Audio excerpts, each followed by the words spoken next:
Welcome to the Model Rail Replacement Podcast, helping you get to your onward journey.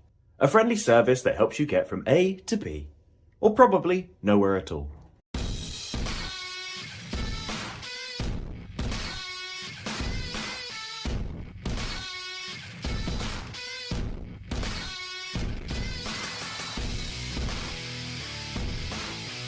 Hello and welcome to the Model Rail Replacement Podcast, as we like to call it, MERP.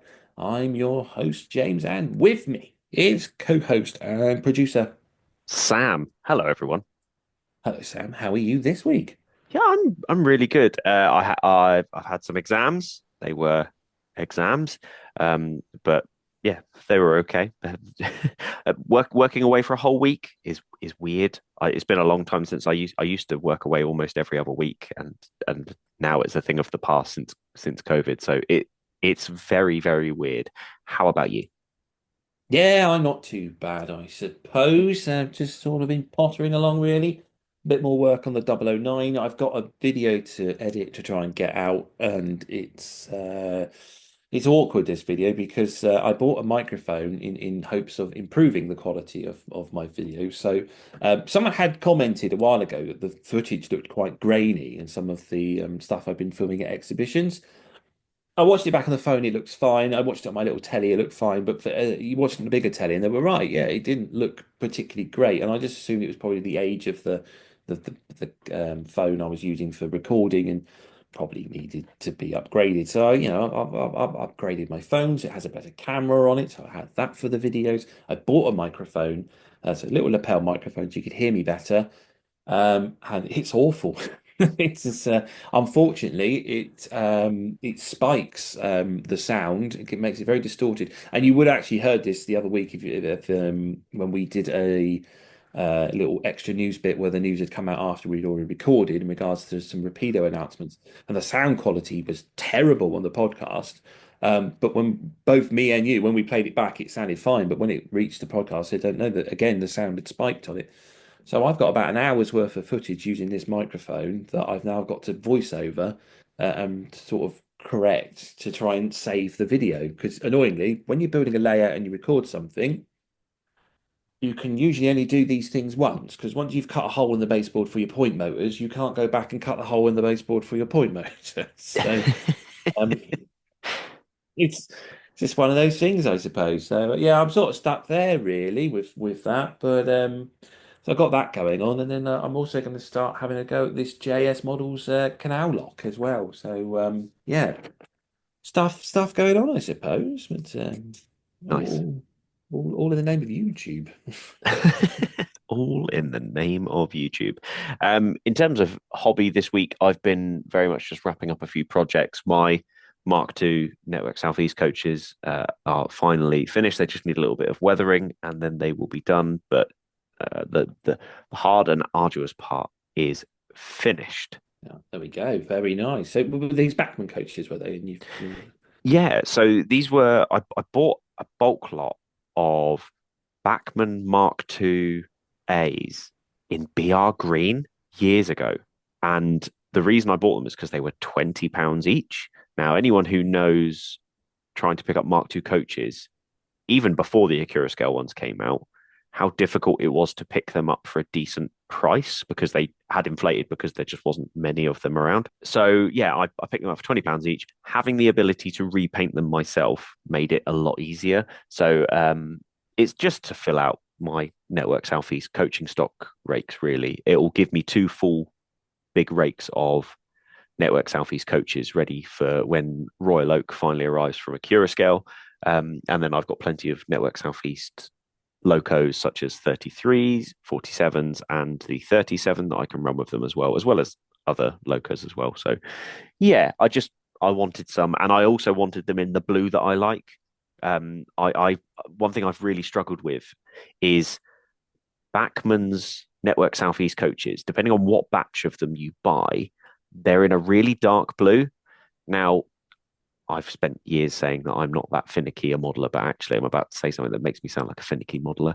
With the Network Southeast Blue, a lot of the coaching stock was never repainted into the dark blue. It was the locos and the multiple units that were repainted in the slightly darker blue, the blue that lasted better. The Mark II coaching stock and the Mark I coaching stock was generally left in the older, lighter blue. So Bachmann's Mark II rolling stock is actually really, really dark in comparison to what it looks like in real life. So I've also, the thing I wanted to make sure I did was I tried to get it more closer to the Accurascale style blue that they've used on their rolling stock. So hopefully when they're on the layout, they'll look much better for it. So we'll see.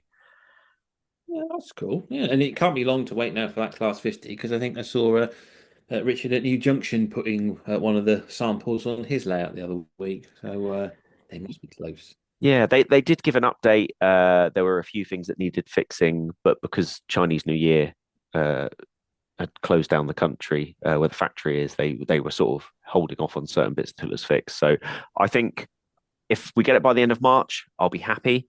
Um, to be honest, even if I get it in April, I don't mind. My thing is, and it's why I like it. I've paid for it. I don't need to worry about the money coming out of my account suddenly for it. That's what I'm okay with. That's why I know some people will be like, well, I've paid for it. I want it. I'm in the other camp where I'm like, I've paid for it. I don't need to worry about the um, £200 coming out of my account very suddenly because it's suddenly turned up in the country. That's Yeah, how I look at it that's anyway. cool. Yeah, no, that's a good way of doing it, isn't it? And yeah, I think also once those 50s arrive, I think there's plans to announce a few more colours for batch two, but we'll have to wait on that, wait and see what Accurascale do there. Yeah. Right, then, shall we move on to the news for this week? Yes. Let's move on to the news. I'm going to play news music now.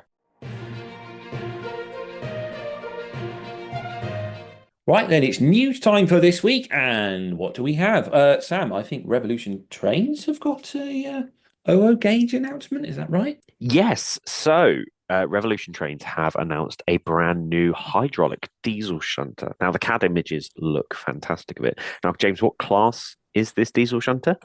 Well, this is a Hunslet 060DH, I believe, and it is. I'm pretty certain the same as what was made for the Engage Society as their exclusive model that you could get if you joined the club. So yeah, it will be coming in a handful of liveries, but there are numerous liveries that this model, or to say real life basis, has had over time. Being offered is National Coal Board Green, Harry Needle Railroad for the more modern modeler, if you want to have a little depot or something like that there. There's British Steel Yellow, Esso Red. The Esso one is also a flame-proof diesel because obviously it was working in refineries and you don't want any flames coming out of that exhaust, etc. It's going to be a bit explosive. So that's the current offerings. I think there's lots of others with potential what can be offered, including military-based ones and other sort of industrial working diesels. So yeah, I thought it'd be a welcome addition. Industrial modelling is obviously very popular, and industrial diesels has been very lacking, I suppose. I think there's the Yanis diesel that was offered a while back from, was it Oxford Rail, did it? But otherwise, I think Hornby have done a couple, but not as many as Steam. So a welcome addition. So that'll be an OO, and it's all just been announced. I'm not sure if prices have been announced yet, but yeah, Revolution Trains to be producing that one. Following that, Daypol have announced that their HIA Freightliner wagons will be coming out in a new batch. So those big green and white hopper wagons that you sometimes see behind the 66s coming in, I think, with a discount around £28. So it's still a really good price for a wagon, especially a modern day wagon. So it's good to see them. And I think our final bit of news is if you're a TT modeler, Manx Models has just announced that they'll be in conjunction with Bachmann. So this is curious because obviously this is Bachmann sort of dipping their toe in the water, I suppose. TT scale depot building. So there's a refueling point, a single road engine shed, and a storage tank. All in the TT cage with Manx Models. You can buy them separately or as a bundle. So I was curious to learn, because Revolution are dipping their toe. Looks like because Bachmann are sort of dipping their toe. I know they're doing it via someone else as a commission, but they've not taken their name off the packaging. So we'll have to wait and see that one. Could be counting our chickens before the eggs are hatched, sort of thing. But yeah, a surprise to be sure. Yeah, definitely a big surprise on the table with that one. So there we are. That's all the news. I suppose there's only one thing left to do, Sam.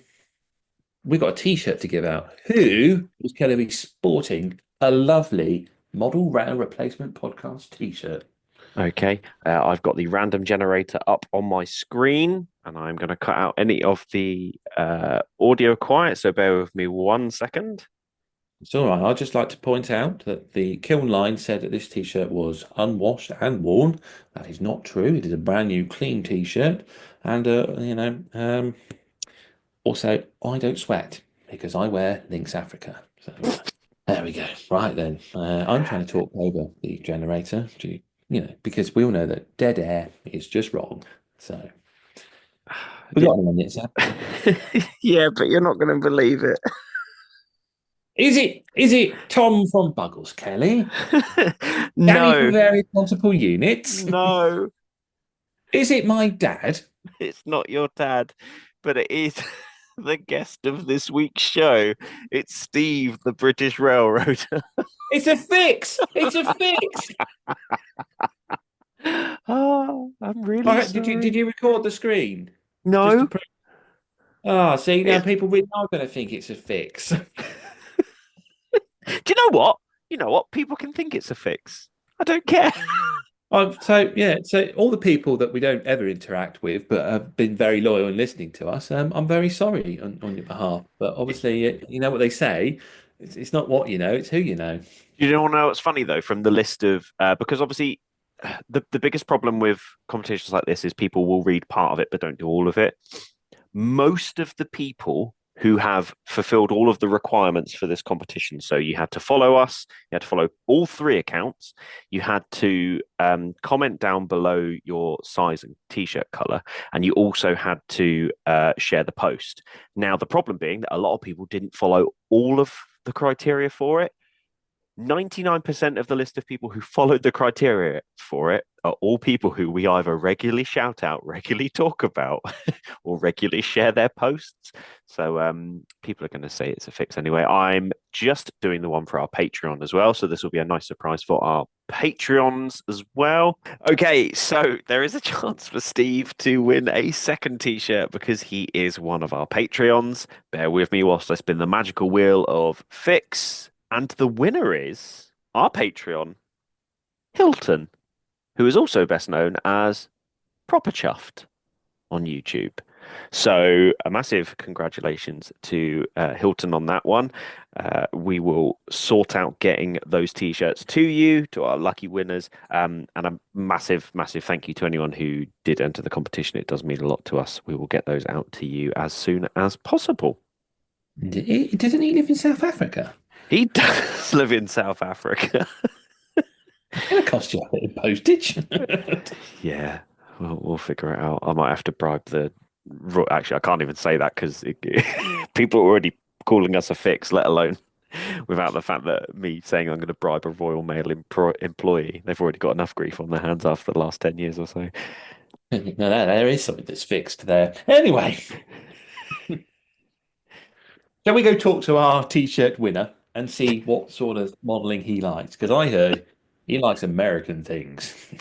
Let's go have a look.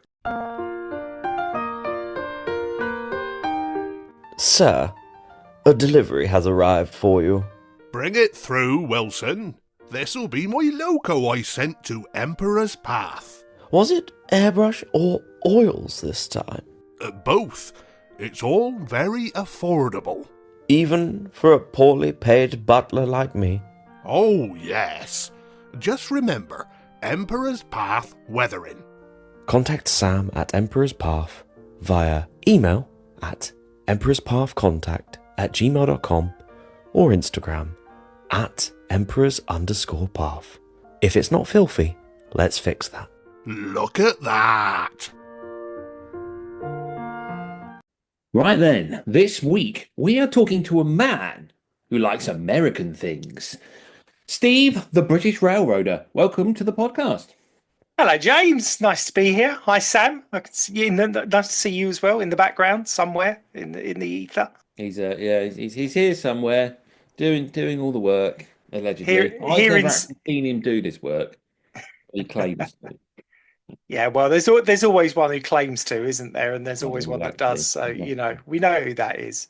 My Yeah. hard work is evident by presenting voiceovers and all the YouTube reels I come up with, and he allegedly stitches this all together. But I don't know. He's not defending himself. So It's hard being the talent, isn't it, James? that's it. That's it. So, Steve, you actually have been on the podcast once before. I have. We were on our Christmas special. So you're not new to the show, but you are for this section of it, because we're going to obviously ask you about your model railway history, what you like, and how you got into the hobby and that. So we always like to start off a little bit about your modelling background. How did you get into it, and why have you chosen American things? Okay, that's a question I've been asked quite a few times, but I would just go back a little bit. So I didn't get into proper railway modelling till I was about 14. Anything that I did before that tended to be kind of like Lego based and stuff like that. So I had an interest in trains. But then when I was a teenager, I started commuting to school and noticing the real thing. And then one Christmas, my parents came up to me and said, "What do you want for Christmas?" Because I was not a typical teenager. I didn't like sport, didn't like music, didn't like clothes, didn't like any of that. And I said, I'd quite like a model railway. So Christmas Day, a Hornby Intercity 125 appeared, and that was it. I was kind of hooked, and my fate was sealed, as was my overdraft. But there you go. Uh, in relation to the American side of things, I first got into American railways probably about when I was 16. We went to Florida on a family holiday, and back then there's a what do we call it, a theme park called Busch Gardens in Tampa Bay, and that's it was at the time it was based around the Budweiser brewery. And obviously, being British and 16 years old, beer always appeals. But I went off around the theme park on my own and didn't go any rides because I found where they delivered all of the wagons by rail and just watched them shunting. And I spent about 3 hours just watching wagons being shunted in a brewery in America, and that was it. I was kind of hooked. That's very cool. I do like that story.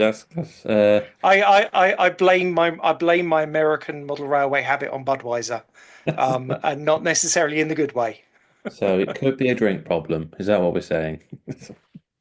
Well, you guys do know that I do like a little drop of red wine here and there, but I wouldn't call it a problem. I'd call it more of a an obsession. But there you go.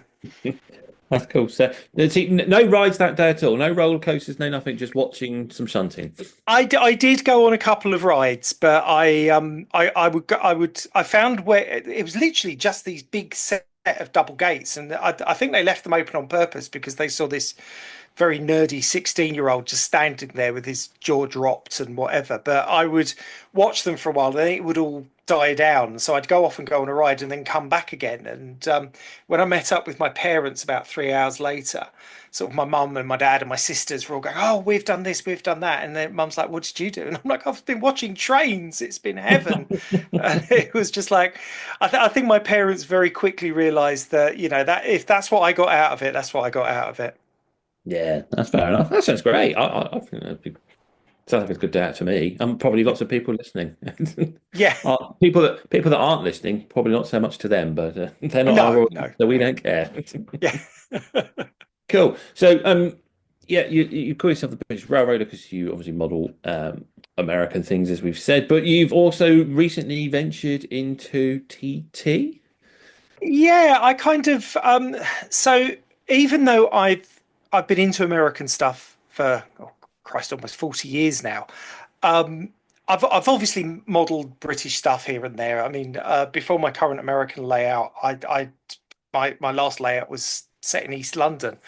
So I do like. So don't don't let people think that I don't like British trains and modelling railways, but we'll probably get onto this when we talk about favourite scales, but I'm not keen on double O scale for various reasons. And when Hornby announced TT, I thought this could actually be quite an interesting scale for me.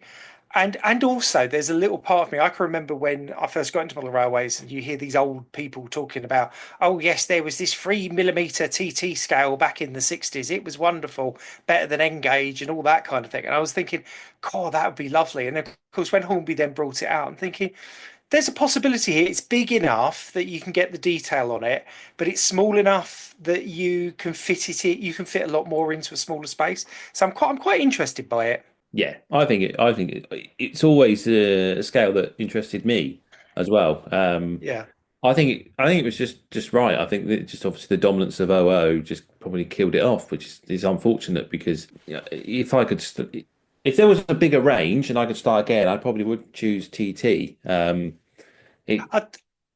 yeah, I think it's at the moment it's still a bit of a curiosity, and I think until I mean obviously Hornby's just announced was it the Class 37s for this year, and who else is going into is it? It's not a Cura scale. It's one of the others has announced Revolution, and they'll be doing Revolution. soon, That's it. MHA box wagons. I think it's Yeah, MHAs. which will go wonderfully with the Class 66s that are already out. And I think once you get a few more players in, I think it's a shame that Helian announced and then retracted that they were going to do a Yes. range. I think that that's a shame, and I think that that was just a reaction to the fact that Hornby then just suddenly spewed this kind of we're going to do every loco under the sun. But obviously, as it turns out, not for many years. Um, and I think for me to get properly into a scale like TT, there will need to be a lot more out there. At the moment, I've got a loco, I've got a coach, I'll get a couple of wagons. I can do a small shunting layout on a plank or whatever, and it's something that I can mess around with. But I don't know whether I don't think there's enough out there for me to be able to do a layout at the moment. No, not unless you're happy to have mixed match stock. Well, exactly. If you want to do modern image, right up to date, you're going to have a Class 66 with container wagons and a GWR HST, and that's it. And actually, I don't want to model that. I want to model something slightly different. Yeah, I always was curious why the DMU wasn't in the start of the range. And I think a modern DMU as well. Don't go for a Class 101 or something. I think Hornby should, bite the bullet and go for a Class 170 or something a little bit more contemporary, so Yeah. that they can. Yeah, I think the thing is with railway modelling, and again, this will come in when when I answer my set of questions. Not that I've already, kind of planned the answers, but I think as a hobby, when you first get into it, you tend to want to model what you see in the real world. And if you're a young person now, you've never seen a steam engine apart from maybe at at a steam gala or at a heritage railway. You're quite unlikely to have seen a diesel multiple unit because actually the country's railways are getting more and more electrified. But modern multiple units are what people recognize as passenger trains, not necessarily a Class 31 with I don't know, suburban Mark Ones and stuff like that. So I think I think the hobby's kind of learning that it needs to modernize a little bit, which is kind of what Akira Scale's doing with the Electro Stars.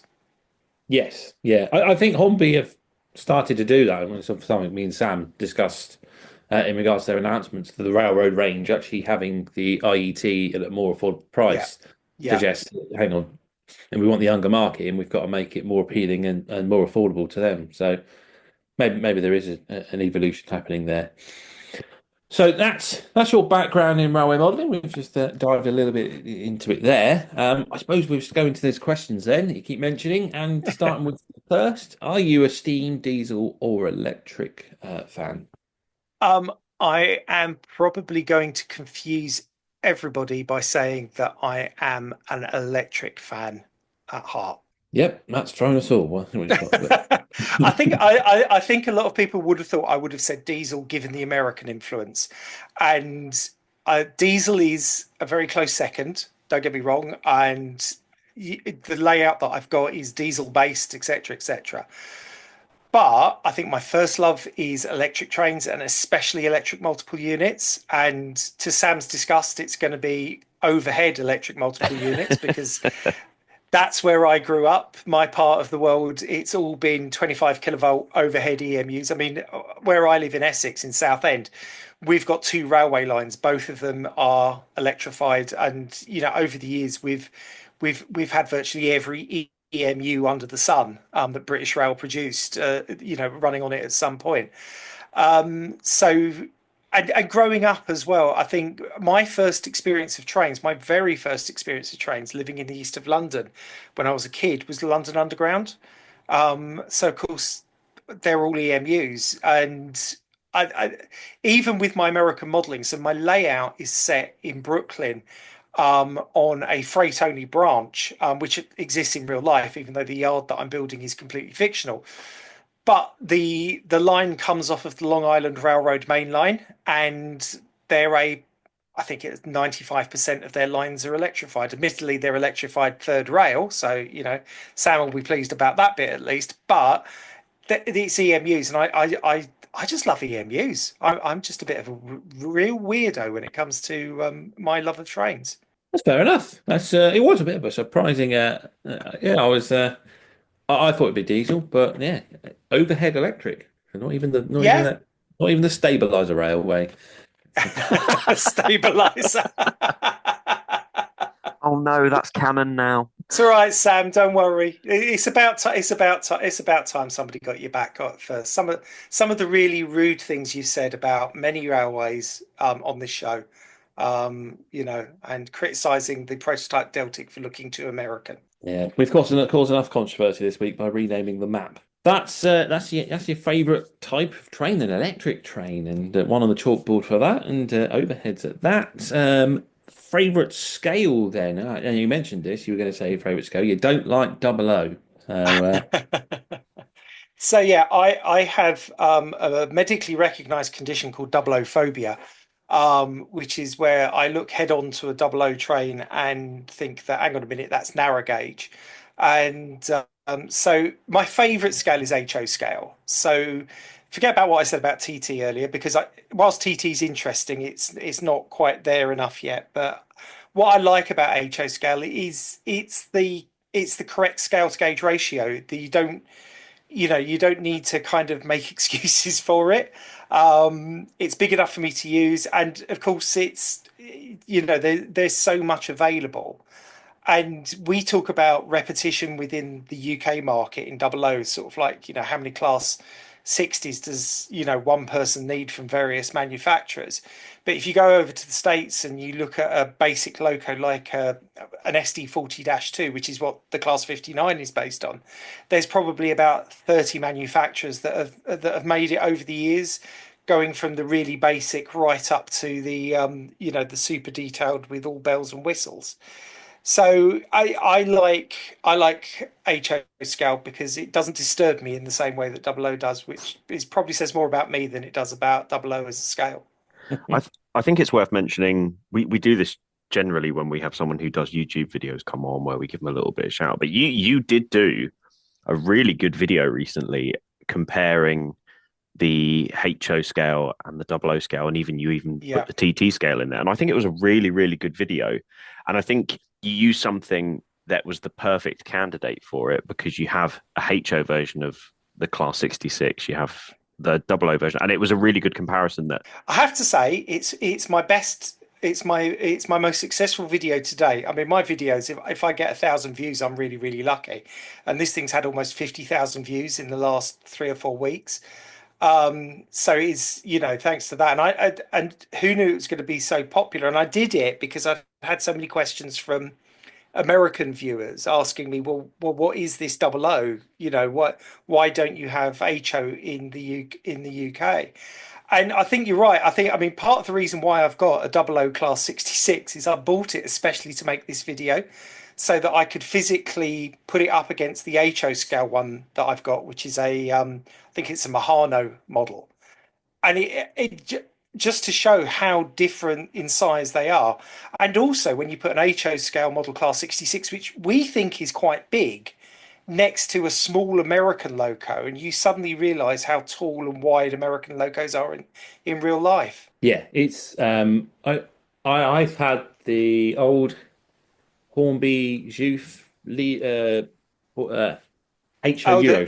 yes, yeah, Because we had one of them, and we had the OO one, and like you say, you compared the size, and the OO is ginormous. The yeah, difference, and I think that's sort of one of the things when you look at, like me and Sam discussed before, like how they build European layouts, and they tend to have these steep inclines and curves where everything sort of curves underneath, and you realise just to that size of the OO stuff, why it's not quite possible to build these same size layouts. I imagine how different things could be for layout design if we actually modelled in HO for British models. I think it makes a world of difference in that size. And TT is also a curious one, isn't it? Being brought into because obviously it is a pure scale, but it's to European standards. So when you put it next to OO, it looks almost N gauge, and because our N yeah. gauge isn't quite the same as But European and N gauge, it yeah, doesn't look much different there either.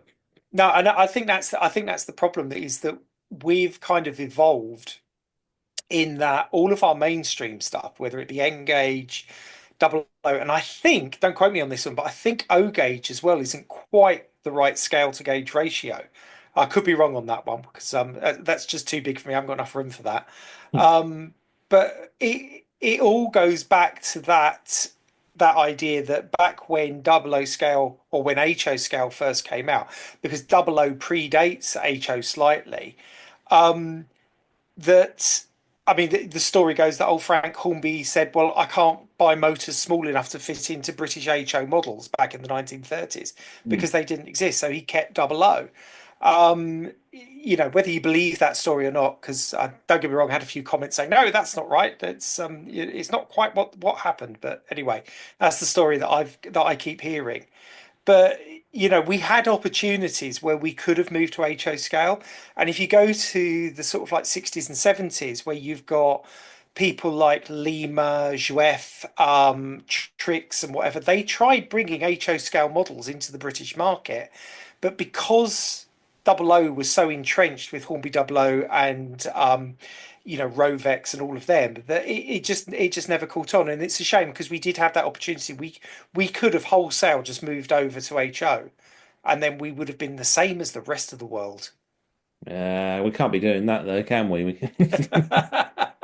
I'll tell you what, if you want a true proper scale in OO gauge, you have to model the Talaclin in 009 because the track gauge is 2'3", so it's the exact length, width.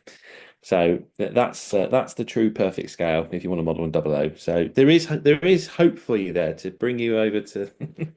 There is, and one of the things that I hate when I have model double O is I don't like using HO scale accessories and especially HO scale people because they're too small. Hmm. Um, I the last layout, the last double O layout, and the last few double O layouts that I've done, I've only used proper 4mm scale figures from the likes of Model U and various other manufacturers who do them either 3D printed or whatever. I can't just buy, a lot of people buy just knock figures from Europe and they do a set of British Railway personnel, and I just look at them and think, well, you've got a bunch of munchkins running your railway station because they're just way too small. Put them in the background, and it's a perspective thing, isn't it? That's what I'll do with the TT. I'll put the TT in the background, and it could just be just a little bit further away. I think I saw that once. I think I saw someone had built OO at the front and N gauge at the back just to try and sort of force that perspective. And Yeah, that's been done a few times. I've seen that at exhibitions. Various people have kind of built a hill or an embankment right at the back of the layout, and there's an N gauge line at the top of it, and yeah, going along yeah, just to make it look like there's a railway line further off in the I distance. think there was one where they had the exact same train, so it will pass right in the front at the front, and then it'd be passing by in the background, even smaller, so like it was further away. It was time. Although I got a feeling that may have been on the Model Railway Challenge, and someone might have done it on one of those. That may be where I saw it. But It might be there was certainly a mountain kind of layout where there was a big scale one that came across at the front, and then a smaller scale in the middle went across, and then right at the back, and it was like it was going into tunnel one end and then coming out the other, and it was Yeah, zigzagging. So yeah, that I've might be seen what that a I'm few thinking of. times. Something. That's, Yeah, there's a TV show that he's bringing back. yeah. I know a couple of presenters that could host it as well. They know about model railways. Right. This this era's Ant and Dec, I hear, is all the Chuckle Brothers, whichever way you want to look at it. Oh dear. Okay. I'm not going to even go into that one. I want to go back to the groove. Right then. Here's a question that I'm probably not going to know the answer, understand what your answer is, or maybe I will. I know a little bit about American railroads, but probably not enough. What is your favorite loco you own? Okay, so I was going to try and answer this with a British loco, but the only British locos that I own are three Class 66s, one in double O, one in HO, and one in TT. So whilst I love Class 66s, they're not my favourite. So I have got from Athen Genesis in the USA, I've got a couple of what are called MP15s. So probably just to explain, the Americans don't have shunters as such. So when Wisconsin Central came over and started EWS, they were absolutely fascinated by the Class '08 shunters because they didn't really have anything like that in the USA. But they have what they call switchers, and so you have locos are either switchers or road switchers or road engines. So they're either pure shunters or they're small shunters slash mainline engines or they're big mainline engines. And the MP15s, they're used by the Long Island Railroad for all of their maintenance of way work and all of that kind of thing. And they're what are called road switchers. So they can go on the main line, they can run at fairly much mainline speeds, but they're more to do sort of the grunt work rather than pull your express freight trains and whatever. So I managed to get a pair of those secondhand from I think it was from Rails in Sheffield, and they turned up on eBay, and I had a discount code, and I thought, right, I've got to have both of them, and they're sound fitted and whatever. And I think one of the last videos I made showed them with they're now heavily weathered because these things are just not clean at all in real life, and added some figures to the cabs. But they are currently my favorite. They are currently my favorite locos. They run like an absolute dream. They've fully sound fitted. They've got keeper lives, the works in them. That's cool. Yeah, I know which loco you mean actually. It's I knew what you meant when you said it, so it was see, I know a little bit. Um, yeah, I like them. For anyone that's not familiar with the locomotive, they're kind of the best British one to compare them to, I suppose, is a Class 20 with Yeah, a slightly larger cab that's looking over the bonnet. So yeah. They're kind of whereas a lot of their locos will have one long hood and then a short hood at the other side of the cab. These ones don't. They just have the cab and then one long hood, and the yeah, long hood is the forward. So it's kind of akin to a Class 20 where because the long hood was the front of the Class 20, wasn't it, rather than yes, the flat end. yeah, that's it. Yeah, they only ran them flat end first after the drivers complained of signalling visibility, and so they ran them nose to nose, and essentially, I always thought them like a giant version of a Class 58. It's probably the best way to once they're running better. Yeah, yes, they would be, wouldn't Yeah, they? that's cool. Yeah, no, yeah, there's quite the appeal of an American switcher, I think, and Yeah. if anyone looks at getting into American railroad modeling, it's not the second-hand market isn't too inexpensive to join it either, is it? Because it's There's not. there's there's quite a good secondhand market over here in American stuff. I think if you went back 20 years, there were quite a few specialist sellers because it was quite cheap to import over from the States, and then something happened with import duty and whatever, and it became less so. So there are fewer specialized people that bring in brand new stuff. But I mean, these two locos that I got, um, they the original receipt from the original seller in the USA was in one of the boxes, which is quite handy because I've got something on pre-order from them and I'm expecting that anytime soon. So I know roughly how much the postage is going to cost now. But you know, a lot of people do. I mean, a lot of people that I know, they will just order from the States and get it delivered, or if they know somebody over there. I mean, I've got a few friends over there, and they come over to the UK once a year, so they'll bring stuff for me. It's great. I'll just send it to their houses. That's kind of very convenient. Yeah. So get yourself an American friend and you're sorted. That's the way. That's the way to do it. I've got one at work, but he lives in Aylesbury, so I don't think that'll work. Well, the import duties will be low, whatever he brings you. But yeah, I don't think he'll have much American outline stuff. Cool. Right then. What is your favorite loco you don't own? Okay. I've got three answers to this. I know I'm only meant to have one, but I've got an American answer that's going to confuse the hell out of everybody.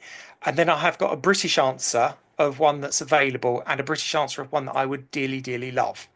So start with the American one. Mhm. It's a loco that pulls passenger trains on the Long Island Railroad. They're called DE30ACs or DM30ACs because they're either straight diesel or they've got a dual mode version that can run on the third rail, a bit like a Class 73.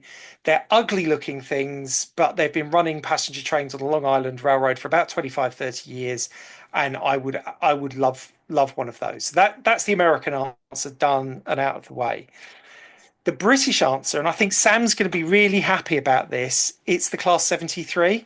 Well, Yes. okay. I am happy about that. That is a great choice. So I have my favourite British loco for most of my railway life has been the Class 73. The very first one I bought was a Lima one. I don't have any at the moment, which is why it's on this list. But my first one I ever bought, I've had loads of them over the years, was 73-130, the City of Portsmouth, and I bought it about 1990 at the Fratton Model Shop down in Portsmouth, which I think is still there. I think Sam. It's sadly gone. Well, Oh no! the building is still there. During just after COVID, basically the owners sold all the stock, but kept the buildings. They must own it, Yeah. and I think they just use it as an extension of their house now. But yeah, the building and the signage is still there, but the shop no longer exists as a shop. If that makes sense. Oh, that's a shame. I just yeah, no, I went down there with my uncle was in the Navy, and I don't know why I was down there. I mean, it's Portsmouth, for goodness sake. Who goes to Portsmouth? But yeah, so I've always loved Class 73s, and I think the reason being is that before I got into model railways, my favourite train of all time was the Orient Express. And when they re-inaugurated the Orient Express in 1982, the loco that pulled the British end of the train was invariably a Class 73. And I can remember watching Alan Wicker, who you guys may not have heard of, but he was an old travel correspondent, very posh. And he was invited onto the inaugural run of the Venice Sample on Orient Express. And I just remember watching this BR Blue loco, which was derided by him as just some diesel. And when I got into it, I realised it was a Class 73. So I thought I must have one. So I've had them in Double O from Lima. I think I had a Hornby one at one point when they took it over. I've had a couple of Dapol ones in HO and a few Dapol ones in N-Gauge over the years. Class 73. I looked at your American choice. I quite like it. I think it looks a bit like a cross between a Class 68 with a Class 90. Yes.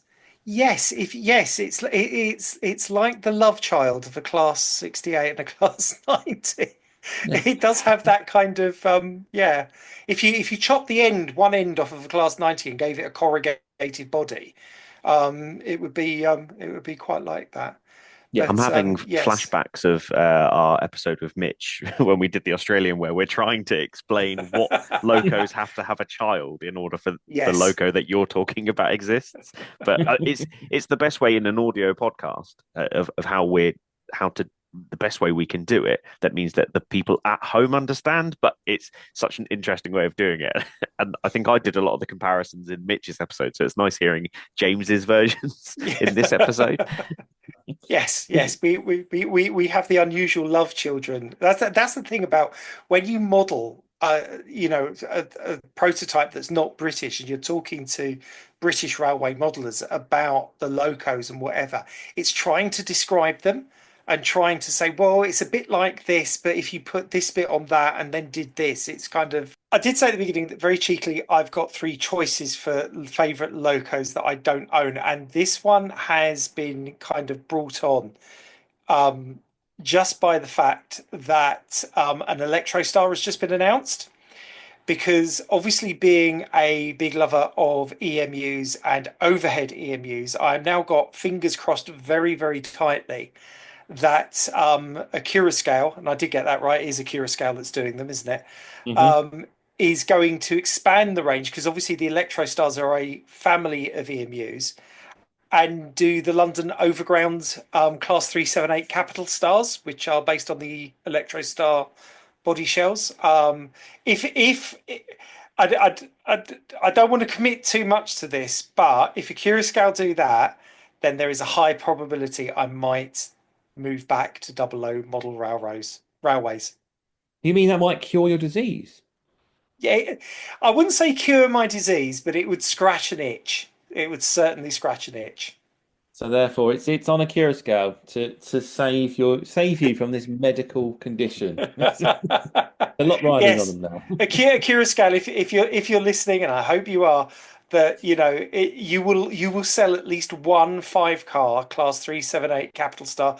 Do the dual voltage one that runs over the North London line via Willesden Junction, and that's it. I will be happy as Larry. In fact, do two of them with different running numbers, and I will build a double O layout to accommodate them.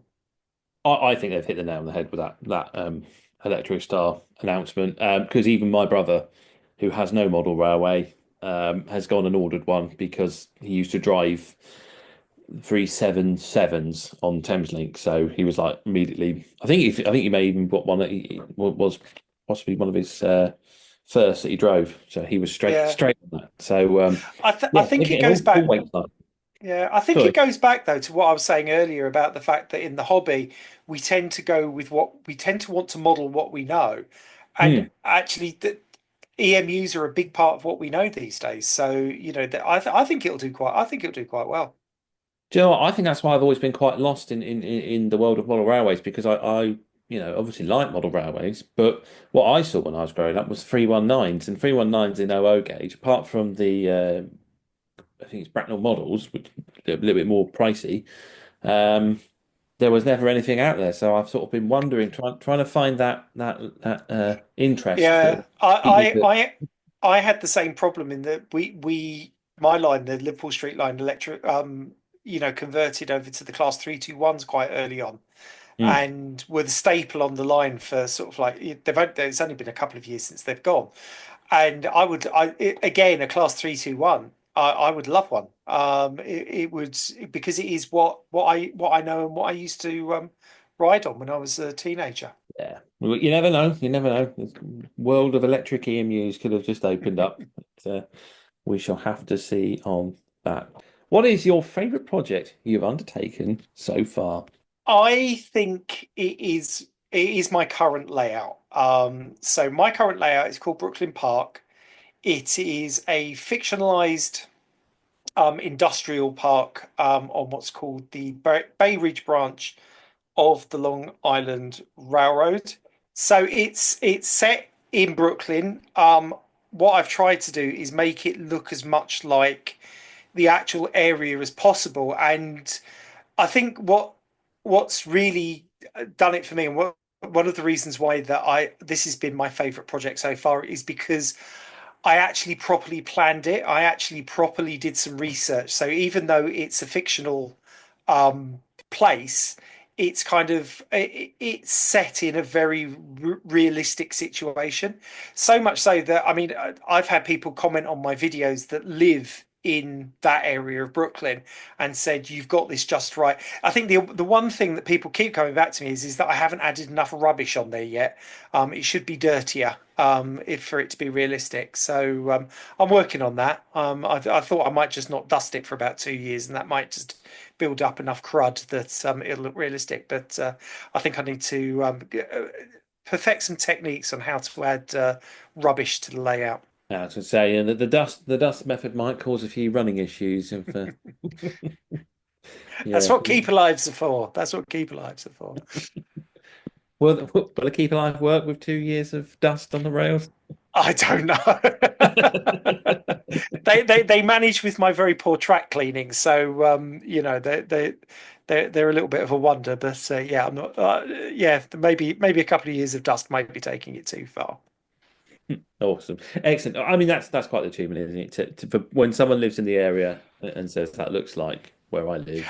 And I think, yeah, I mean, there's a guy that I'm friends with on Facebook, and he's modelling another part of Brooklyn, and he's building scratch building prototype structures. I mean, the stuff that he's doing is quite amazing. I mean, very similar to kind of Boomer of Boomer dioramas that I think Sam's called, mentioned before.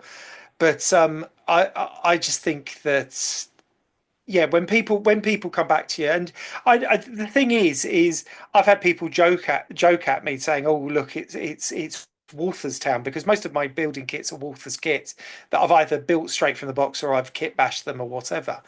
But yeah, but I've had more people come back and say, "No, you've got the setting just right. Just add a few of these details here or there or whatever, and you'll get it spot on." So yeah, no, I enjoyed that. I like that bit of it. That's cool. No, I like that. That's and to be honest, I mean, over here, most people aren't really going to know it's a Waltherstown because they just look American to us. So Absolutely, it could be anywhere in America for you guys, couldn't it? exactly, that's it. It's just America. That's all it is to us. Cool. Right. What is your next hobby purchase? That's a very, very good question, and I'd love to answer it if I 100% knew. So there is so many bits that I've got to get, and I was thinking about this 'cause obviously I've been planning my answers to my questions for quite some time. Having to wait till season 3 to actually get interviewed. Just throw that one out there.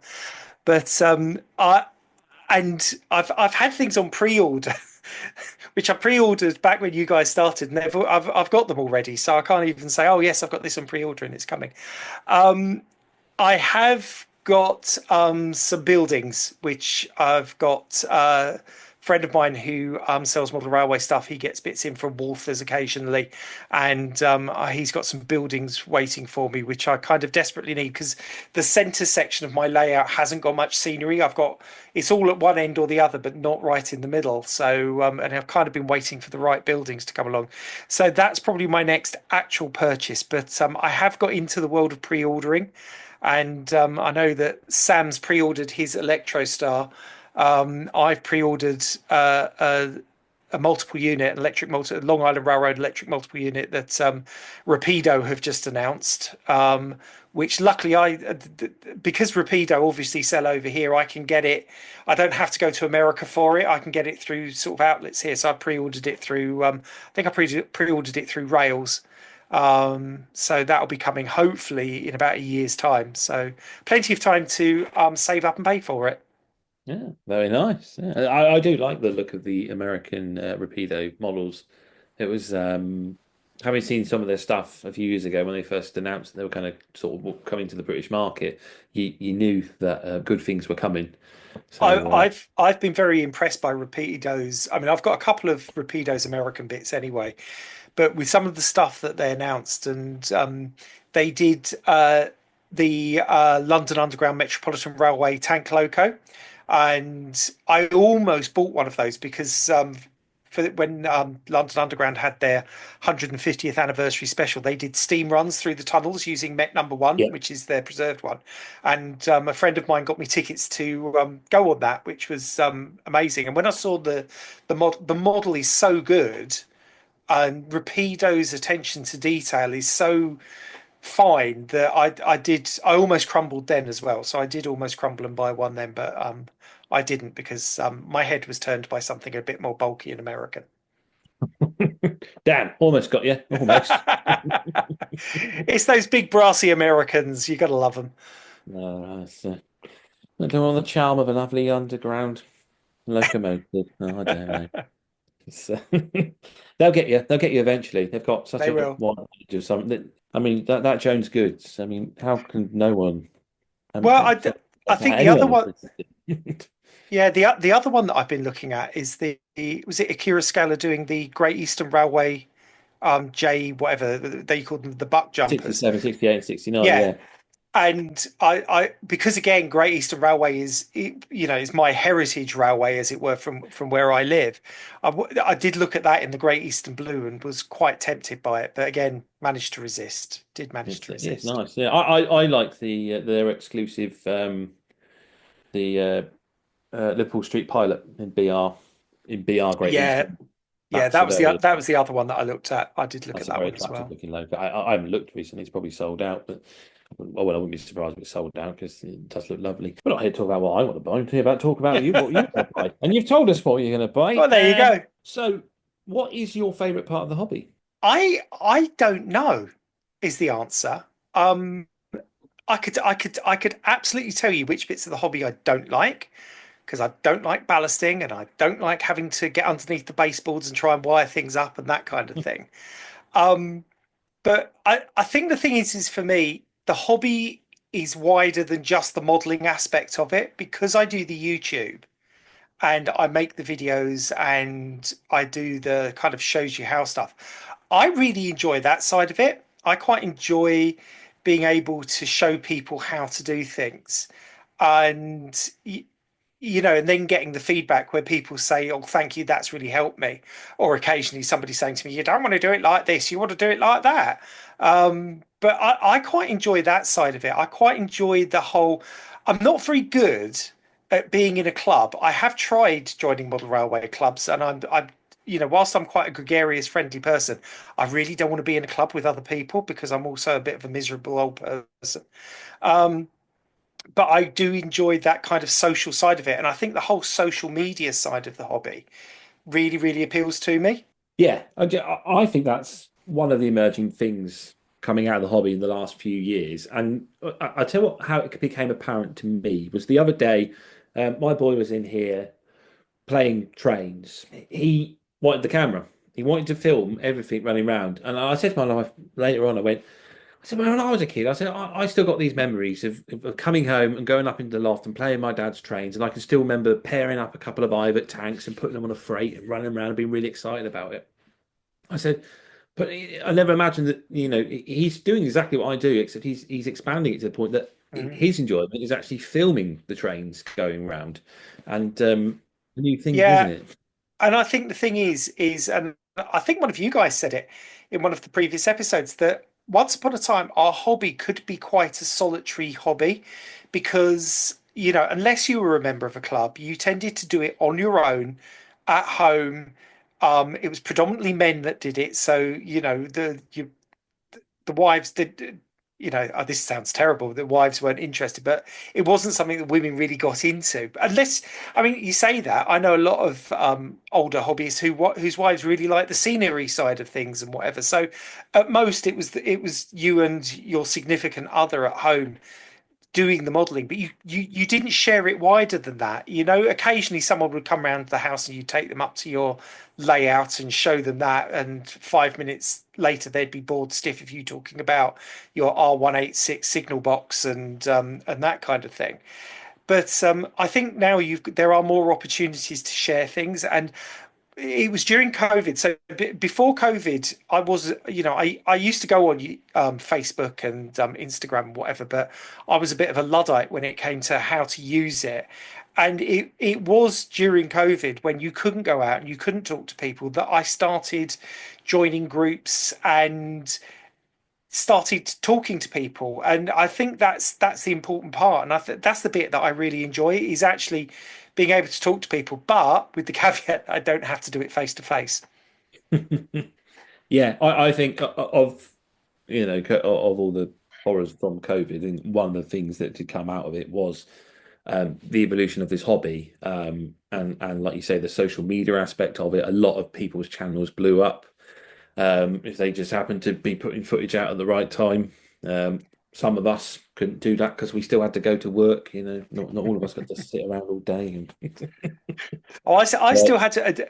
What really did it for me for my YouTube channel is I Hmm. posted a few odd videos on YouTube. Nothing, it was just some footage of something, and um, my work decided that during COVID they would teach that I used to work for my sins in NHS complaints and patient experience. So I used to have to go out and interview people about what happened to them and whatever, and we would take a filming crew with us from the comms team or something like that, and Yeah. they would film and make these videos. And during COVID, this company offered this free course for NHS workers on how to make videos and edit them using free software on your phone. And so I did it and I've never had to use it for work, but it got me into editing videos and how to edit them, because beforehand it was a bit of a dark art that I didn't really understand, and now it's something that I'm able to do second nature. And I think it's probably one of the weird byproducts of lockdown for me, is that I actually learned how to edit videos. That's cool. Now, we're not saying to you to rip your layout out and have another go. If you were to create a new layout, what's the one thing you'd need on it? So even though I'm not going to rip my current layout up, I think I've planned about 3 layouts ahead. When my wife keeps saying to me, "We must move to a bigger house," and I'm like, "Yes, please," so I can have a bigger room. Hmm. I think the one thing that I really want on my layout is some kind of water, and not obviously not actual water, but some kind of small river that runs through the city, because there's loads of them that crisscross through New York, or even, and I may have bought all of the Walters kits ready to do this, but to do one of the rail barges where the wagons get shunted onto a barge that then floats across the river. Yeah. And I've seen layouts like that at exhibitions over the last couple of years, and I'm like, I'd love to do that. So yeah, I managed through various sources to get the 3 kits that I need to do it, that Walters produced a while back, without paying the earth for them. So they're sitting in the corner ready, just for when we're able to move house and I get more than an 8 foot by 6 foot box room to build my layout in. There's the dream right there. That's cool. Yeah, no, I like the rail barges. It's always an interesting concept. It's not something obviously we really have over here. So when you sort of look at the American stuff and that. Yeah, I think as well, because where I model in New York. So in New York, there is one rail barge left, and it's at the end of the branch line that I currently model. And that, I don't know how often that they do it. I think they have like daily crossings, and they'll bring stuff over from New Jersey straight onto Long Island. And so while I'm over there in April, I am hoping to be able to. It's not too far from my hotel. I may or may not have chosen my hotel for the perfect location to go train spotting. But I'm hoping to wander down there and find out from my various contacts in New York when the barge operation is going to be done. And there's a sort of road bridge above the throat, as it were, to the yard, and you get a good view all the way down to the barge slip. So I should be able to do some filming, hopefully. Oh, cool, cool. Yeah, that sounds fun. Well, that footage will be coming on YouTube. It will, yes, yes. My YouTube channel will be flooded with bits and pieces from America. So yeah, Awesome. that'll keep some people happy, and either that or it'll just completely muck up my viewing figures, and yeah, I'll have no viewers left because nobody's that interested. But there Oh, we it's got go. to be the other way. I'm sure, anyone listening that doesn't follow Steve's channel, you need to go subscribe now, and you'll be able to see videos of his holiday and his I'm Yes, interest. I'm and very funnily excited to see it. Yes, and funnily enough, there is I've still got a load of footage from my little sunny trip to Barbados, where there's like one heritage railway, and I did a video last year, but they built a 2 kilometer extension to it, and so I filmed it, and I wasn't going to make a video, but I thought, oh, I've got all this footage, so I might as well edit it together. So there'll be sunny day sort of video coming from Barbados as soon as I can get round to editing the footage together. I just love the fact that you've educated us on that there is a railway in Barbados. And So it's narrow gauge, and it's narrow. yeah. It's 2 foot 6 inch gauge, I That's think. great. So yeah, I always like to base the holidays around a railway I can go visit. So I need an excuse to go to Barbados. Now I got one. Cool. Right then, what is the one hobby item you'd encourage everyone to buy? Okay, so I think the one hobby item that I personally couldn't live without now is DCC Keeper Lives. Obviously, this is a little bit niche. You have to be running DCC trains to have the Keeper Lives because they don't really work on straight DC. Otherwise, your trains won't stop because they'll have a power source that just keeps them running once you turn the power off. But I think for me, it became really apparent. When I first built the layout, I'm pretty good at track laying and wiring, and everything ran really, really well. And I got a loco. It was brand spanking new. It wasn't even second hand bought over here. It was bought from one of the importers over here, an Athearn Genesis loco, and looked absolutely beautiful. But it kept stalling every now and again. And I had a look at it and I adjusted the pickups and I got it running pretty well. And I thought there's got to be a way that I can stop this from happening. So because it had one of the Soundtrax decoders in, then they've got a plug for their own Keeper Lives. So I bought one of their Keeper Lives, fitted it, and it was like a revelation. It was like, the sun comes out from behind a cloud and sort of, bathes you with this holy light. And I suddenly thought, why have I never done this before? So I started using their Keeper Lives with their decoders, and then suddenly realized I don't need to do that because theirs are quite big and bulky. I get most of my Keeper Lives now from was it the Hong Kong company Lice DCC? They do quite small ones in their what they call their Kung Fu range, which does make me smile a little bit.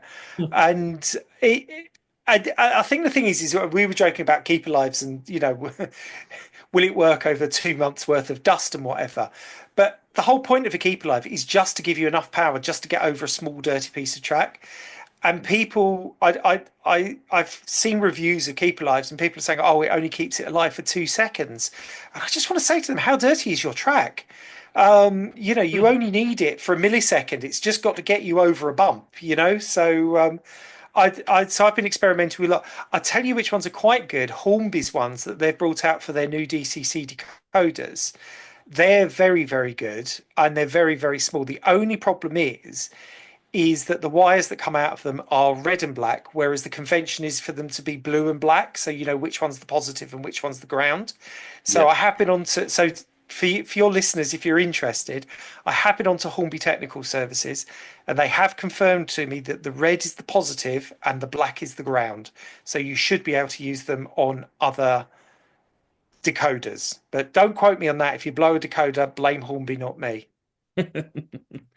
There we go. That's cool. Yeah, no, I think the Staylarves are getting really good. I picked up the Acura Scale Mark II coaches, and I'm not quite sure what one they use in there, but those lights stay on forever.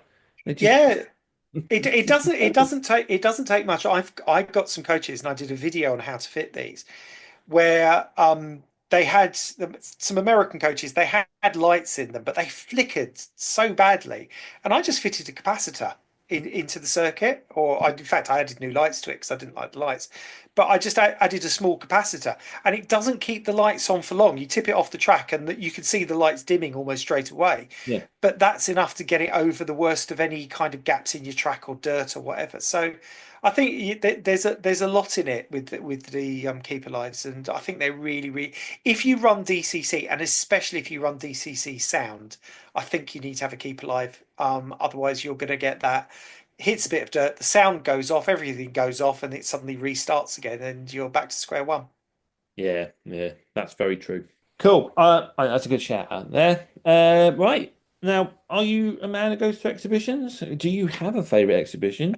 Do you have a favourite layout? It's very obvious, James, that you've not watched my channel and seen all of my exhibition videos that I do quite regularly throughout the year. But I will forgive you for that one because you are a very, very busy man who sleeps a lot. I don't need to watch yours. I've got my own. Actually, yeah, sometimes we do the same. We do the same show, so it's kind of like it's two different versions. Um, my favourite of the big exhibitions is normally the London Festival, up at Alexandra Palace. I've been going to it for years, and when you're into American stuff, um, it tends to be the bigger shows that have the American layouts. A lot of the small, especially the very small shows, because they get whatever's local to them. You don't often get American layouts there. So I do like the London Festival. Again, you get a good selection of traders there, and again, you get some that do American stuff. I've got a couple of honourable mentions. Then one of them is to the Mid Essex Model Railway exhibition, which is it's in normally in about September, and I've been going to it for years, and it gets an honourable mention because for some reason the videos that I make for them are some of my superstar videos that people watch over and over again. So I think my friend Ken, who runs the show, probably says it's more to do with his choice of layouts than my filming. But I do enjoy going there, and it's one of those local ones. They try to get as diverse a range of exhibitors as possible. I have been to shows where every single layout has been 1950s BR steam. And then when you say to them, they say, well, that one is Western region and that one's Eastern region. So there is a difference, but not much of a difference when you're looking for something more unusual. Yeah. That's you're obviously in the wrong area because the smaller shows I go to round here, there's usually at least one American themed layout. Very rarely do I go to one where there isn't one. No. Yeah, I think it. I mean, it is becoming more common. I mean, my local show here in Southend, they tend to have an American layout every year. In fact, I know one of the exhibitors for this year's show, who's invited me to go along and take one of my locos and have a run on his layout. But they're quite unusual because I know that they used to have their own American club layout. So you've got people that have got that kind of American head on, but I've been to probably some of the smaller club shows, and it's no criticism of them because they do a great job promoting the hobby and getting the layouts there. But I think maybe there's just not as many American-based layouts down here in Essex as there may be elsewhere. Yeah, maybe that's what it is. So that's your favorite exhibition. What is your favorite layout? So I've got two favorite layouts. One of them's an exhibition layout, which I saw in London, not last year, but the year before. It's called Fulton Terminal, and it's a riverfront layout in Brooklyn. It's got car floats and whatever. It's pretty much an almost one-to-one, not one-to-one, but it's almost pretty much a scale model of a real location. I've looked at the maps, and I think he added something to it just to make it a little bit more operationally interesting. And what's really weird is that it depicts a self-contained railway. So the car floats would come in with wagons from New Jersey, be dropped off at this terminal in Brooklyn, and then basically be taken off by a shunter just to be unloaded onto trucks, and then the empties would be filled up with stuff from Long Island and sent back. So they didn't actually the wagons didn't get taken anywhere. They just got dropped in this yard, unloaded, and then sent back again. Oh, that's cool. So that's my favorite exhibition layout. I think my favorite layout though is Boomer Diorama's River Road layout on YouTube. Yes. I think when it comes to American model railroading, the man's a bit of a god, bless him. I mean, his attention to detail is mind blowing, absolutely mind blowing. Yes, he definitely is. We've shouted him out before, but yeah, if anyone who's listening hasn't seen him, do go check out Boomer Diorama's work. Yeah. It is amazing stuff. I think he was a model maker in the movie industry. Is that He right? was, yeah. I get the feeling he's always been very cagey about it when he's been interviewed. But I get the feeling that he worked on some of the Star Wars films. Yeah, do you know what? Watching his videos, I thought that Yeah, this man definitely worked on the shield generator scenes in Return of the Jedi. His yeah, his own modeling looks too much like the Endor scenes. I could see the similarities. Yes, you could stick a Scout Walker in there quite happily, and Yeah. it wouldn't look out of place because his trees are absolutely incredible, and the way he does water, he doesn't use resins and stuff. He just uses coats of varnish and he stipples it, and I keep meaning to have a go and try it his way because it's going to be a lot easier than trying to dam everything up, pour resin in, and all of that kind of thing.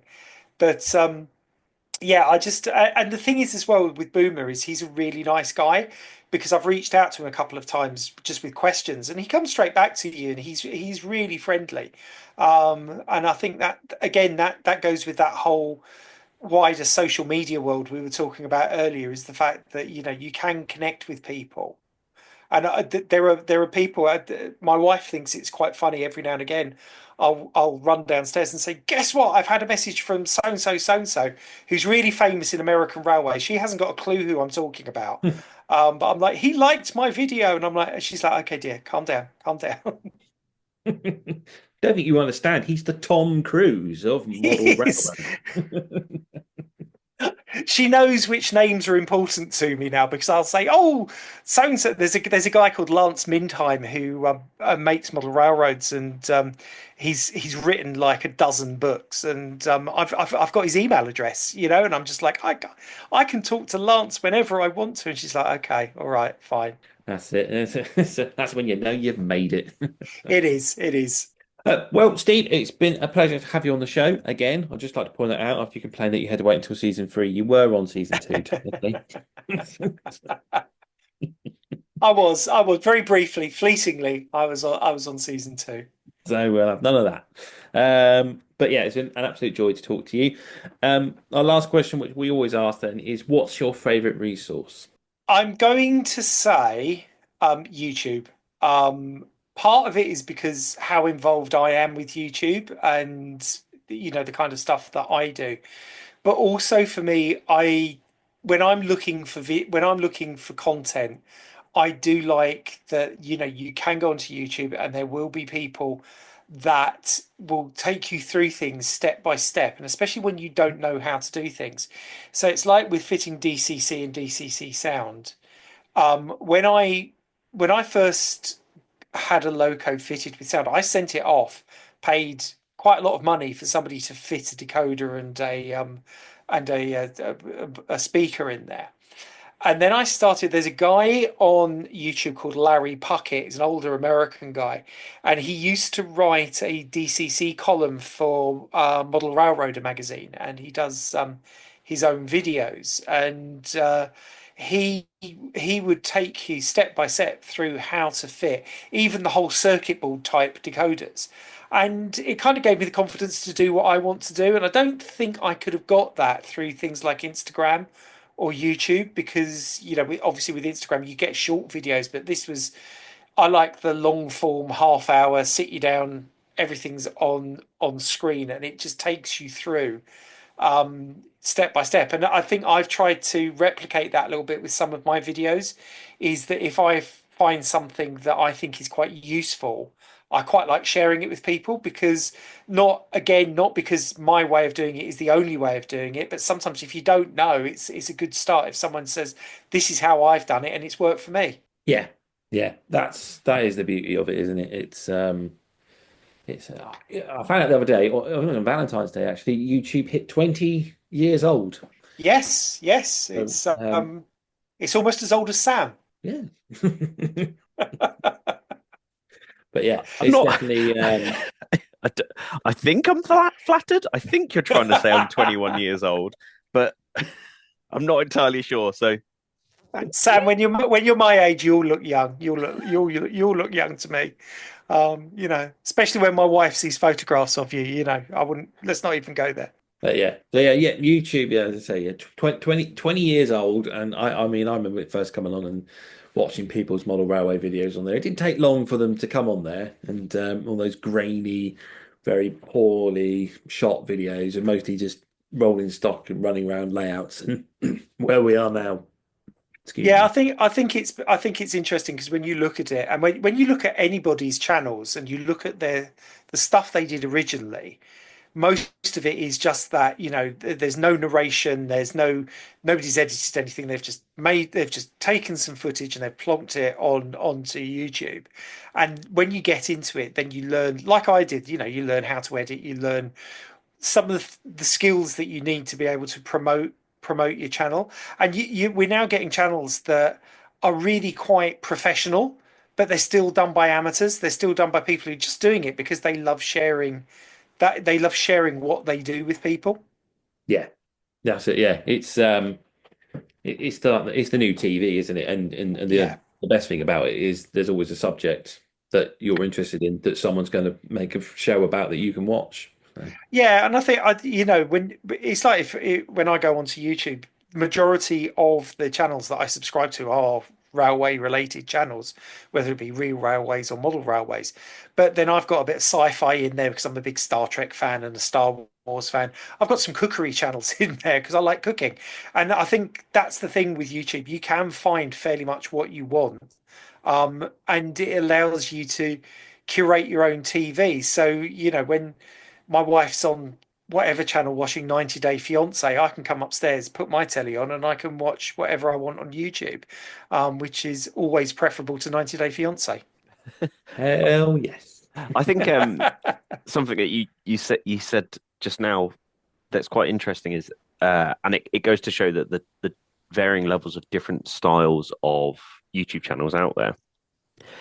There are quite a few channels out there, and I thought it was a much older thing, but there's still a lot of newer channels that do it where there's no narration over the top, there's no talking or anything like that. Some of them do it where there's absolutely no on-screen help, and then some of them they'll put like text on the screen rather than actually talking over the video and stuff.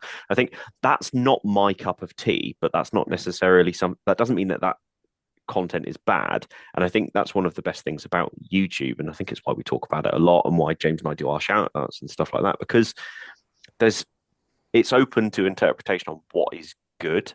And I think Yeah. there's channels out there who have hundreds of thousands of subscribers, and you could easily sit there and go, well, that's not my cup of tea. And then there'll be someone who's on 500 subscribers or even less than that. You think this is really good content, but it's just either it's been picked up, it's not everyone's cup of tea. And I think that's one of the best things about YouTube is there's so many different versions of the same thing in certain. Yeah, absolutely. And I think you're right. I think, there are going to be people that look at my channel and say that's not for me, and that's absolutely fine. If you're not interested, I know that what my model railway interests tend to be quite niche because I'm an English person who models American railways. Unless you're into American railways or you've just got that wider interest, you're not necessarily going to be interested.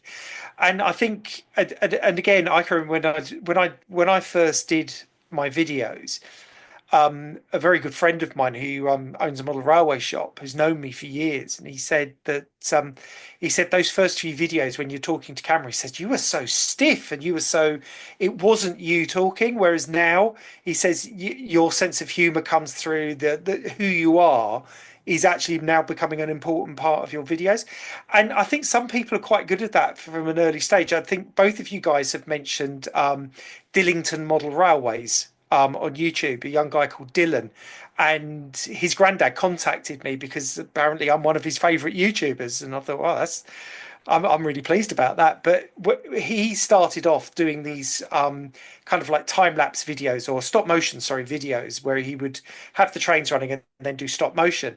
And then he started producing his own little series about how he was building a 009 layout. And I thought, this kid's I think he's about 12, and he's so good at what he does that it's worth promoting people like that because he is able to hold your interest. But then there are other channels out there that are very, very famous and very, very well known, and I have absolutely no time for them whatsoever because they're just not my thing. And I think that's the good thing about YouTube, as you said, you choose what you watch, and your subscriptions is your own, as it were, curated TV channel. So you can go on and say, it's like on a Sunday afternoon, I know that Boomer posts his latest video on a Sunday afternoon. So I always try to make sure that I have time on a Sunday afternoon to be able to watch his latest video. That's it. Yeah, there's something for everyone on there. There is. Steve, it's been absolutely delight talking to you. And talking of finding people on YouTube, how can people find you? So you can find me at the British Railroader on YouTube. I also can be found on Facebook, Instagram, and is it called Blue Sky? I think is the new one that seems to be taking over from Twitter. I recently joined that. If you look up the British Railroader on those, you should be able to find me. And if you have any questions, you can always post them on my videos, or you can email me at thebritishrailroader@gmail.com. There we go. Lovely stuff. Right. Thank you very much, Steve. It's been a pleasure talking to you. No. We're going to take a short break now and come out with our own YouTube shout-outs.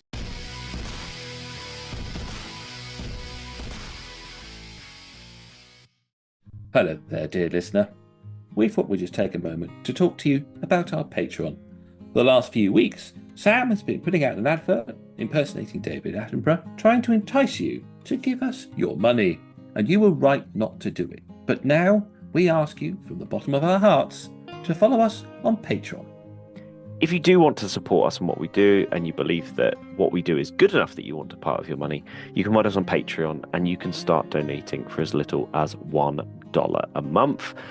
It's in dollars, it's in freedom credits, however you want to say it, but eventually it will just take the pounds from your bank account. And if you do want to support James and myself, head on over to Patreon. There's varying levels and tiers that you can do, and there's even a tier where I'll weather stuff for you, and James gets the benefit of it. So why not support us on Patreon today? Indeed. And that way we can get new microphones so you can stop complaining that you can't hear us.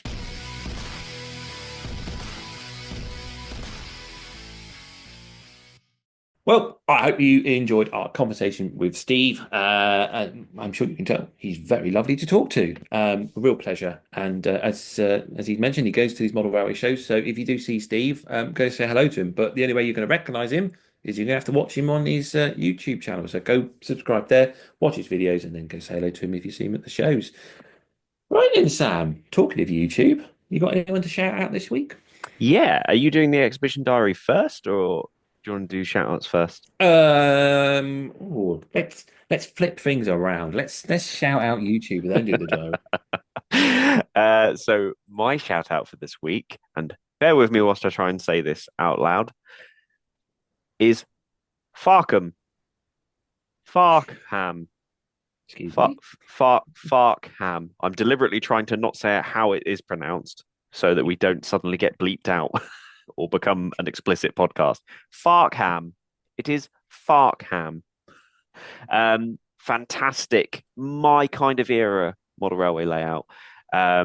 There's a lot of Speedlink stuff on there, and I'm very much appreciating it. And they've just done a 3D printed PAA wagon video, which is on my to watch videos for later this week. But yeah, beautiful looking layout, and it had like a lot of the atmosphere stuff that George Williamson was talking about, with having some of the sounds in the background as well as the sounds of the locos. So beautifully done.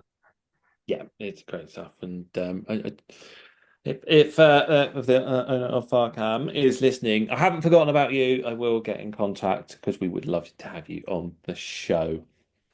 I'm very rubbish at getting in contact with people. Okay, Richard, New Junction, I'm really sorry. All right. Got that covered. Right. My shout out then. I hope you'll take my apology. Glenmark Lane is mine. It's a Scottish-based layout, which I think, gathering from the camera angle, is built in a stairwell. It's always sort of shot from the same spot. It looks like it's either that or he's in a very small cupboard, sort of CBBC style. But yeah, Glenmark Lane, Scottish-based layout, very interesting little layout being built in a very small space there. And that's my shout-out and recommendation for this week. It's only got 717 subscribers, so it definitely needs a bit more of a follow. So, yep, go find that one. And don't forget, we've not mentioned this for a while, but if you do go and find them and you do like them, let them know that the Model Rail Replacement Podcast pointed you in their direction. Right, we'll go on to the Model Rail exhibition diary then for this upcoming weekend of the 8th and 9th. Unless anyone sneaks anything in beforehand, we had occasional Wednesdays and Fridays turn up every now and again. But no, we are starting on Saturday the 8th with the East Kent Model Railway Society at the Aylsham Model Railway Exhibition in Aylsham Community Trust, Ackholt Road, Aylsham, near Dover in Kent. If you were looking to go to the Glastonbury and Street Lions Club Model Railway Exhibition, I'm sorry, it's cancelled. Don't go, you're wasting your time. You're wasting your time. So yeah, find something else to do, I'm afraid. Stibbard Village Hall in the Stibbard Charity RailX 2025. It's at the Stibbard Village Hall in Geist Bottom Road, Stibbard, Fakenham, shall I say, in Norfolk. Fenland Model Railway Club is also having an exhibition on the 8th. It's their annual exhibition. It's the Westwood Community School, Maple Grove in March, Cambridgeshire. On the 8th as well, the Narrow Gauge North Group are having Narrow Gauge North 2025 at the Pewdsey Civic Hall in Dawson's Corner, Pewdsey, West Yorkshire. NG34 Model Railway Society Model Railway Exhibition at the Cranwell Village Hall and Old School Lane, Cranwell, Sleaford, Lincolnshire. West Sussex Engage MRC Open Day at Stomping Village Hall, West Street, Stomping, West Sussex. Also on the 8th is the Midrack Promotions of Wombourne 2025 Spring RailX at the Wombourne Civic Centre in Graverhill, Wombourne, Staffordshire. Norfolk Railway Society is having their NRS Railway Show at the Windmodham Central Hall in Back Lane, Windmodham, Norfolk. Apologies, I've not pronounced that right. I think it's Windmodham. I'm having trouble with anything from Norfolk this week. 8th and 9th, a whole weekend dedicated to it. It's the Basingstoke and Northants Model Railway Society Basingstoke Model Railway Show 2025 at the Aldworth Science College in Weston Way, Basingstoke, Hampshire. Always a good exhibition from what I understand. I've never been able to get to it, but I've always heard good things about that one. So that's one to look for there. Bertley Model Railway Engineers is having their annual exhibition at the Bertley Community Centre in Ravensworth Road, Bertley, Tyne and Wear. See, we do talk about the North. There you go. Anyone accusing us of that? Also the 8th and the 9th, Ivanhoe Model Railway Society in Monstrol Model Railway Exhibition 2025 at the Monstrol Memorial Centre at 105 Leicester Road, Monstrol, Leicestershire. On the 9th only is Sudbury Model Railway Club's Spring Show at the Long Melford Memorial Hall, Hall Street, Long Melford, Suffolk. The Weldon Railway Group is having the Personal Layout Show at the Styring Centre at Fletcher's Croft, Styring, West Sussex. Also on Sunday the 9th, Stratford and District Model Railway Club is having Stratford upon Avon Model Railway Show in Beardy Village Hall at Snitterfield Road, Stratford upon Avon, Warwickshire. And that is all for this coming weekend. Well then, Sam, there's only one thing left to do. Better tell people how to find you. If you want to find me and tell me I'm a good little Southern boy, you can find me on Instagram at emperors_path. And alternatively, you can find videos on YouTube at Emperor's Path. James, how can they get hold of you? It's Western Signalman on YouTube, Western Signalman on Instagram, but don't forget that the Model Rail Replacement Podcast is also on Instagram. It's contactable through email at modelrailrp, that's Romeo Papa, at outlook.com. And as we have pre-warned you, we are looking to move the podcast over to its very own YouTube channel. So if you do listen to us via Western Signalman or Emperor's Path, it may no longer be there. You may have to go and look for it on the Model Rail Replacement Podcast YouTube channel. That is all for this week. So all I can say is that hopefully we have been entertaining, informative, and replaced your model railway, if only just for a little bit. I've been James, and with me has been Sam. Thanks for listening. This service terminates here. Please ensure you take all of your personal belongings with you.